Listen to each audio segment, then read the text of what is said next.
Jim, what did you think of Halloween 3 Season of the Witch?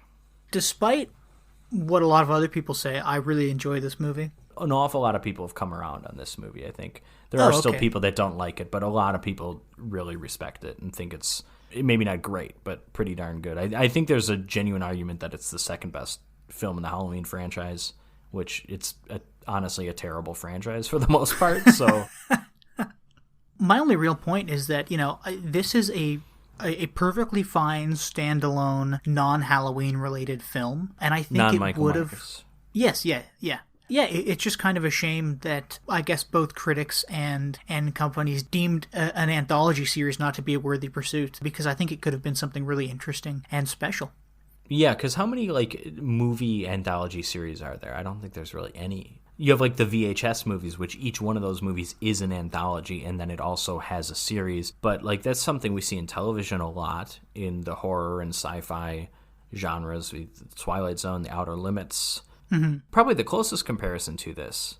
Again, I mentioned the Cloverfield, which, Cloverfield's just a sick practical joke, basically, of a franchise on people. But yeah, I do think possibly a good comparison would be American Horror Story, because that's an anthology series, but episode to episode, it's not an anthology, but season to season, it's an anthology. So maybe that would be a worthy comparison. Something that I thought was honestly going to detract from this movie more than it did was the weird sexual tension and sex between Ellie and Dr. Chalice. Mm-hmm. But really, the biggest detriment to this movie, but also something that's kind of fun and quirky, is just the plot, I guess, okay. And the villain's plan. It's absolutely ridiculous. Absolutely. Yeah. It's so ridiculous that it's laughable, but that's also what makes this movie enjoyable. And I think that's probably what's bringing a lot of people around to it. Yeah, I think people recognize this as just a wildly original, delightfully weird plot and movie. And you have a villain whose motivations don't make a lick of sense, but he so delights in how evil he is. So there's something fun about that.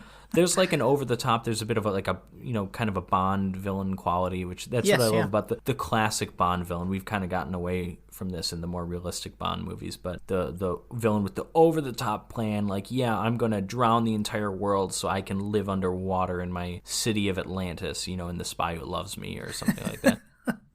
I also think you mentioned the romance. I agree. On paper, it's creepy.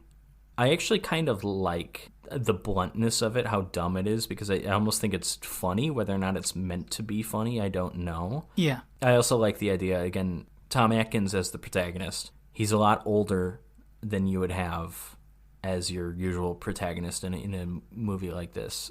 The character, he's just this drunken weirdo who hates his kids. And to be fair, he does, before he saves Ellie, after he escapes, he does call his ex-wife and tells her to not let the kids watch the thing. But and she's like, "What are you, drunk?" Yeah, I don't think that message got extended to the kids, so I think it's safe to say his kids are dead. But yeah, it's weird too, because the original Halloween is as simple as movies get plot-wise. Mm-hmm. It could not be more simple. The villain has no motivation. He just kills. There's nothing to it. And then this movie is just has the weirdest motivations ever for a villain, and it's just all over the place. Yeah. And it's this mystery movie. It's this weird romance between an elderly man and his daughter, and it's just weird. Yeah. It's weird.